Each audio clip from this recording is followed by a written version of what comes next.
Selamat datang di Wacana. Iya, dan malam itu di Kecamatan Talo, Makassar, bukan hanya 13 rumah yang hangus terbakar, harapan juga rasanya ikut jadi abu. Dua pemuda tewas dalam kekerasan kelompok yang seolah nggak ada habisnya. Salah satunya Muhammad Deril, seorang pelajar usianya baru 16 tahun. Tragedi ini bukan yang pertama dan sayangnya mungkin bukan yang terakhir. Hal ini memaksa kita untuk bergulat dengan satu pertanyaan mendasar yang sangat sulit. Kenapa ya lingkaran kekerasan ini terus berputar di Makassar? Apakah ini semata-mata ledakan dari bom waktu sosial ekonomi, kemiskinan, pengangguran, keputusasaan? Di pusat tragedi ini ada Muhammad Deril. Apakah dia murni korban dari sistem yang gagal? Atau apakah ada rangkaian pilihan, baik dari dirinya maupun komunitasnya, yang mengarah pada kematiannya? Nah, itulah inti perdebatan kita hari ini. Kalau menurut saya, kekerasan ini adalah gejala yang tak terhindarkan dari kondisi sosial ekonomi yang begitu menekan. Sementara saya melihatnya dari sudut pandang yang sedikit berbeda. Meskipun faktor sosial ekonomi itu nyata, itu ada, saya berpendapat pendorong utama dari siklus neraka ini adalah runtuhnya kepercayaan pada aparat penegak hukum. Dan yang lebih parah lagi, budaya bungkam yang melumpuhkan komunitas itu dari dalam. Ini bukan lagi soal kemiskinan, ini soal pembiaran. Oke, mari kita bedah dulu apa yang sebenarnya terjadi di Talo. Kekerasan ini kan tidak muncul dari ruang hampa. Ini adalah akumulasi dari keputusasaan. Sosiolog Dr. Rahmat Muhammad sudah memetakannya dengan sangat jelas. Ini semua berawal dari perut, dari ekonomi. Ketika kemiskinan dan pengangguran merajalela di satu wilayah, apa sih yang tersisa bagi anak-anak muda di sana? Pilihan mereka itu sangat terbatas. Kriminalitas jadi jalan pintas yang tampak logis. Lalu kondisi ini diperparah oleh lingkungan sosialnya. Kekerasan menjadi normal. Menyelesaikan masalah dengan parang atau busur panah dianggap wajar karena ya itulah yang mereka lihat setiap hari. Pola pergaulan membentuk cara pandang mereka. Dan yang paling mengerikan dari analisis sosiolog ini adalah bagaimana stigma itu bekerja loh. Ketika masyarakat luar sudah mencap sebuah wilayah sebagai daerah nakal, anak-anak muda di sana seolah diberi izin untuk memenuhi ekspektasi buruk itu. Stigma tersebut bukan lagi sekedar label, tapi menjadi skenario hidup yang mereka jalani. Jadi pada akhirnya, inilah gambaran menyedihkan dari sebuah komunitas yang terjebak. Mereka seperti berada di jalan buntu, nggak ada pekerjaan, pendidikan terbatas, dan lingkungan yang setiap hari mencekik harapan. Kekerasan adalah bahasa mereka yang putus asa. Saya nggak membantah kondisi sosialnya memang buruk, tentu saja. Tapi menyalahkan kemiskinan terus-menerus itu seperti menyalahkan keringnya rumput saat hutan terbakar. Pertanyaannya adalah, siapa yang menyulut apinya dan kenapa tidak ada yang mengadamkannya? Disitulah argumen saya masuk. Begini, menyalahkan kondisi sosial ekonomi itu menjadi alibi yang terlalu nyaman untuk mengabaikan dua kegagalan yang lebih fatal. Pertama, lumpuhnya penegakan hukum. Kita punya kesaksian warga, Ibu Ati, yang ceritanya sangat-sangat memilukan. Dia dan warga lain sudah mengamankan barang bukti bom molotov, busur, bahkan narkoba. Tapi harus menunggu seharian penuh untuk polisi merespon. Seharian. Bayangkan perasaan ditinggalkan seperti itu. Kepercayaan publik hancur bukan karena miskin, tapi karena merasa tidak dilindungi. Kedua, dan ini yang paling krusial menurut saya, adalah kelumpuhan di dalam komunitas itu sendiri. Budaya bungkam, ini bukan istilah saya loh. Wali kota dan Wakapolrestabes Makassar sendiri yang mengeluhkannya. Ada pembunuhan, ada pembakaran, tapi tidak ada satupun saksi yang mau bicara. Semua takut pembalasan. Ketakutan ini menjadi tameng tak terlihat bagi para pelaku. Jadi ya, meskipun lahannya subur karena masalah sosial, api ini terus berkobar karena aparat yang lamban dan komunitas yang memilih diam. Tunggu dulu. Anda menyalahkan respons aparat dan kebungkaman warga, tapi bukankah itu justru membuktikan poin saya? Polisi kewalahan dan warga bungkam karena masalahnya jauh lebih dalam dari sekedar kejahatan jalanan. Menempatkan pos keamanan atau katakanlah pasukan BRIMOB di setiap lorong, seperti yang diwacanakan, itu hanya solusi plester untuk luka yang sudah infeksi. Polisi kan tidak bisa menangani akar masalahnya, keputusasaan. Nah, fakta bahwa polisi kesulitan mendapatkan informasi dari warga, itu bukan bukti warga pro kekerasan. Itu bukti bahwa warga tidak percaya lagi pada sistem. Bagi mereka, sistem ini hanya muncul dalam bentuk polisi saat ada keributan, tapi nggak pernah hadir dalam bentuk lapangan kerja, sekolah yang layak, atau lingkungan yang aman. Jadi keengganan mereka bicara itu bukan karena mereka melindungi pelaku, tapi karena mereka melindungi diri mereka sendiri dari sistem yang mereka rasa ya tidak akan pernah adil pada mereka. Tapi sebentar, plester itu perlu loh kalau darahnya terus mengucur. Kita nggak bisa bicara soal penyembuhan jangka panjang kalau pasiennya kehabisan darah di depan mata kita. Penegakan hukum yang efektif itu bukan plester. Itu adalah tindakan menghentikan pendarahan. Itu prioritas nomor 1. Ketika seorang warga seperti Ibu Ati harus menunggu seharian setelah menemukan bom Molotov, itu bukan lagi soal ketidakadilan sosial, itu soal kegagalan fungsi paling dasar dari negara. Itu soal absennya negara. Persepsi bahwa melapor pun percuma atau aparat lambat, inilah yang menciptakan ruang kosong yang kemudian diisi oleh hukum rimba. Warga merasa harus membela diri sendiri atau berpihak pada kelompoknya untuk sekedar selamat. Disitulah solidaritas semu antar geng seperti Sapiria dan Borta lahir. Ini diperparah dengan eskalasi senjata.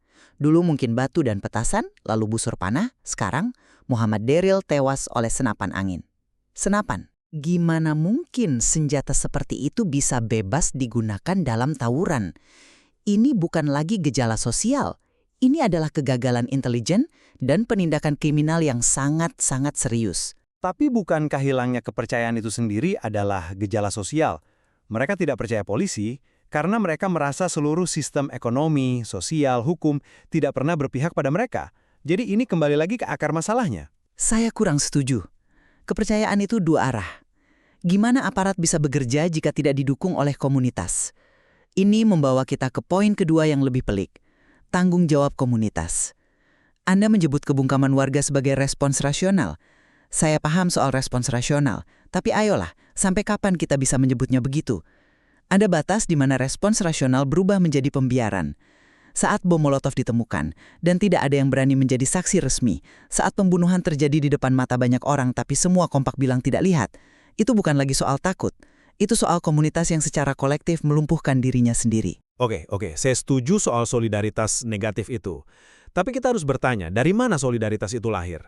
Itu bukan sesuatu yang muncul tiba-tiba dari ruang hampa kan? Solidaritas kelompok yang buta itu lahir dari keterasingan. Ketika Anda dan lingkungan Anda terus-menerus dicap sebagai biang kerok, sebagai daerah nakal, secara alami Anda akan merapatkan barisan dengan orang-orang yang senasib. Mereka nggak akan berpaling ke sistem peradilan formal yang selama ini hanya menghakimi mereka. Mereka akan berpaling ke kelompoknya untuk mencari identitas, harga diri, dan perlindungan. Jadi menyebutnya budaya bungkam itu terlalu menyederhanakan. Itu bukan budaya, itu mekanisme bertahan hidup di lingkungan di mana negara absen dan stigma merajalela. Mereka bungkam karena jika mereka bicara, siapa yang akan menjamin keselamatan keluarga mereka dari balas dendam? Sistem yang sama yang butuh seharian untuk merespons laporan bom Molotov?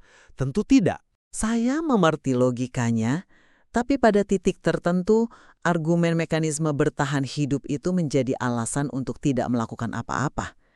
Ini sudah berubah menjadi omerta, kode senyap ala mafia.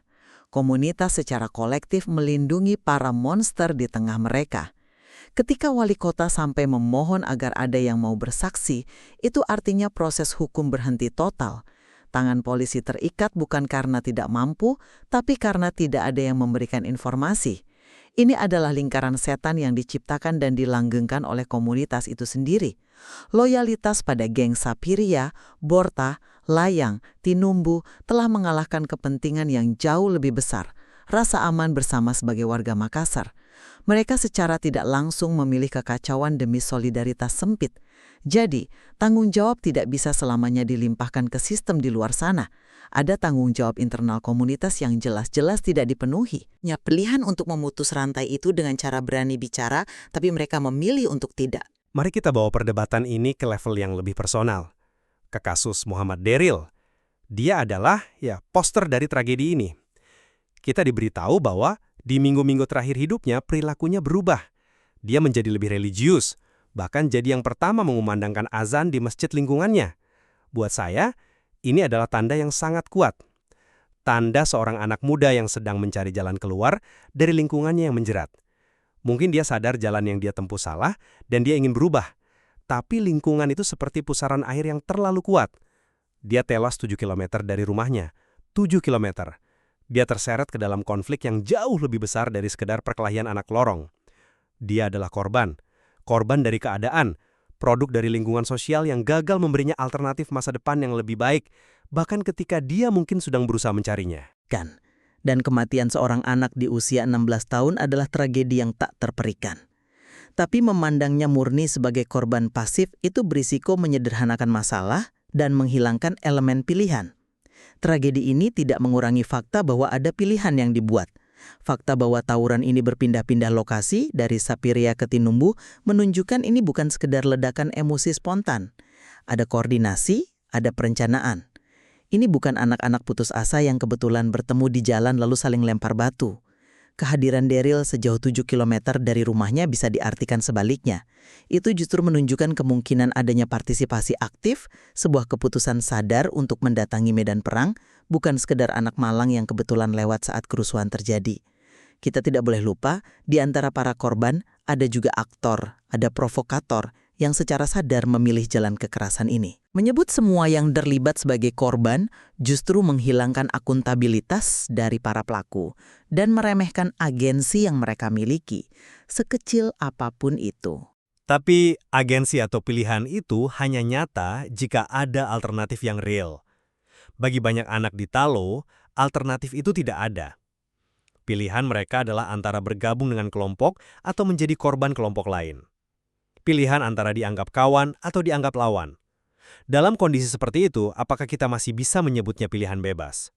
Perubahan perilaku Daryl menjadi lebih religius menunjukkan ada keinginan untuk keluar. Tapi sistem dan lingkungan tidak menyediakan pintu keluar itu untuknya. Saya setuju alternatifnya terbatas, tapi bukan berarti nol. Selalu ada pilihan untuk tidak ikut, pilihan untuk tinggal di rumah. Sulit ya, penuh resiko, tentu.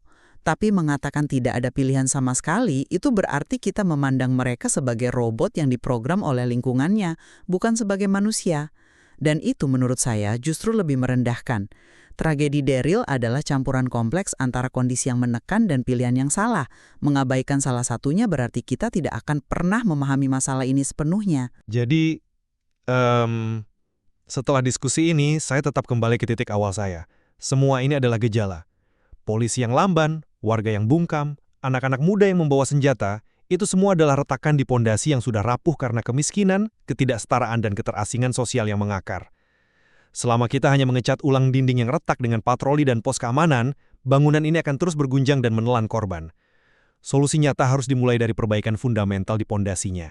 Dan saya justru melihat sebaliknya.